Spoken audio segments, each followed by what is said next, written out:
The Inspector General of Police Douglas Kanja has confirmed that criminal investigations into the illegal garbage dumping incident near Stima Plaza were launched immediately, despite his absence from the country at the time of the incident, pitting KPLC and City Hall county government over payment disputes. This happened while I was in Nigeria on an official assignment. And immediately when I got that information, I did direct the Director Criminal Investigations to immediately commence investigations on that matter as a matter of urgency. But that happened.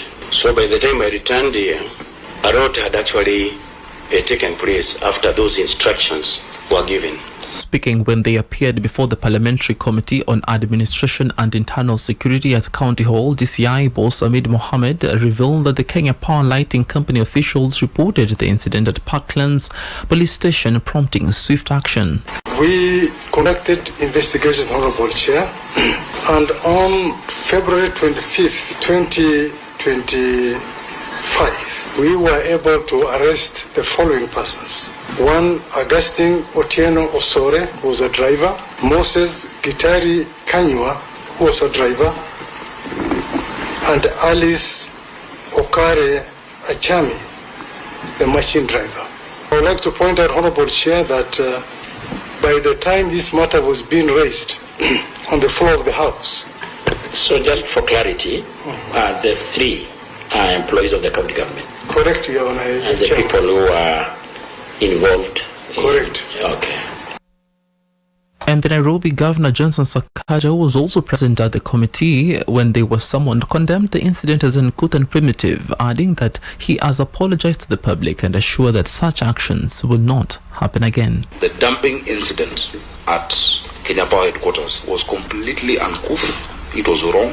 It was primitive. It was something not sanctioned. It is something that the government does not do. It was completely off. I will explain the context within which what found our people there. But the dumping of garbage was very primitive. But the ultimate responsibility, the buck stops with me as a governor. And so on behalf of the staff, I apologize to the people of Kenya, to the people of Nairobi. Sakaja also criticized Kenya Power's decision to disconnect electricity despite a prior agreement reached in December last year. I approached Kenya Power because a lot of the bills are historic. There are bills from City Council, there are bills from the first county government, the second county government. But government exists in perpetuity. I cannot say that those are other people's bills I will not pay. We started with Kenya Power and I said let us do a verification of what you're claiming from Nairobi. We did a joint verification exercise, Chairman, for a number of months. If you look at Annex number 11, because they were claiming 3 billion from the county government. And I said it can't be 3 billion. What are we selling? After that verification, the bill went to half, to 1.5.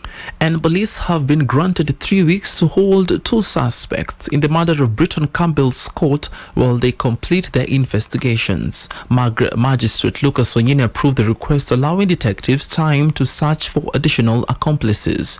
The 2 suspects, Alex Mutua Kithuka and Albanos Mutinda Nzioki, are being investigated in connection with the Scott's death.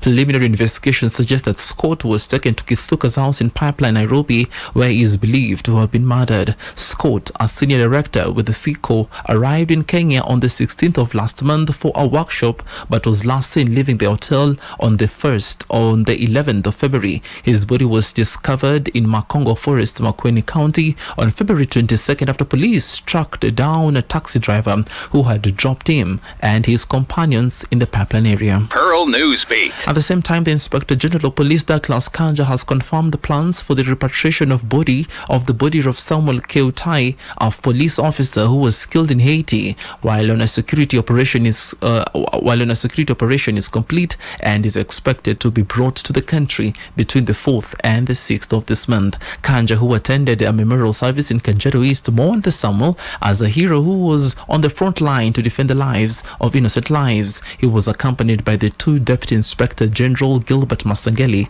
and Eliud Lagat. Tayari tuchalipa kila kitu, tuchalipa dege, tuchalipa vile atasafirishwa hapa. Kwa hivyo sisi tunangoja pamoja na family akifika hapa ndio tuweze kuenda kwa hiyo hatua nyingine.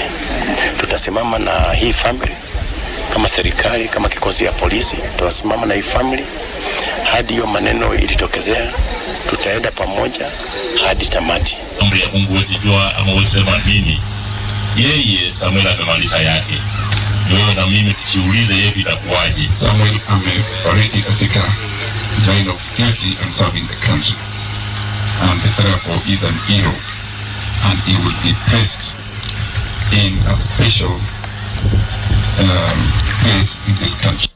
Pearl Newsbeat. And the High Court has denied the former Kiambu Governor Ferdinand Waititu bail pending his appeal against his conviction in a 588 million Kenyan shillings corruption case. Justice Lucy Njuguna ruled that Waititu failed to provide sufficient grounds to warrant bail, emphasizing that the right to bail is not automatic and must be justified. She directed that his appeal be heard on a priority basis. Waititu, who was sentenced to 12 years in jail or 53.5 million Kenyan shillings fine on the 13th of February, had argued through his lawyer Danson Omari that serving the sentence while awaiting appeal will be prejudicial. He was convicted for irregularly awarding tenders in Kiambu County in 2018. His wife, Susan Wangaru, was also sentenced to 1 year in prison or a 500,000 Kenyan shillings fine for unlawfully dealing with public property worth 7.1 million Kenyan shillings. Pearl Newsbeat. Environment Cabinet Secretary Aiden Duale has met with the Netherlands ambassador to Kenya, Henk Janbakker, for talks focused on climate action and sustainable forest management.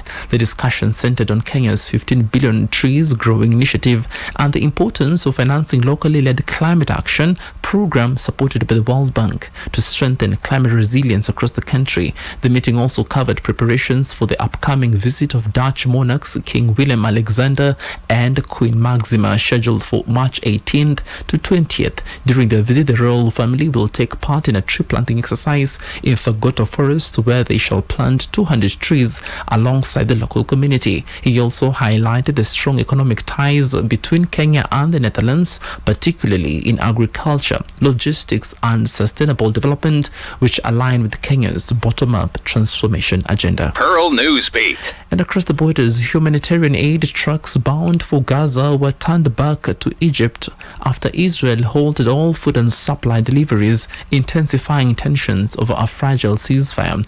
Israel warned of additional consequences if Hamas failed to accept a new truce extension, while Egypt accused Israel of using starvation as a weapon. The season's first phase, which began on January 19th, saw a surge in aid deliveries. The second phase is meant to secure the release of remaining hostages in exchange for an Israeli withdrawal and a permanent ceasefire, but negotiations have stalled. Hamas called Israel's aid cutoff a war crime and blatant attack on the truce. The International Committee of the Red Cross warned that unraveling the ceasefire could push Gaza's population of over 2 million people back into crisis.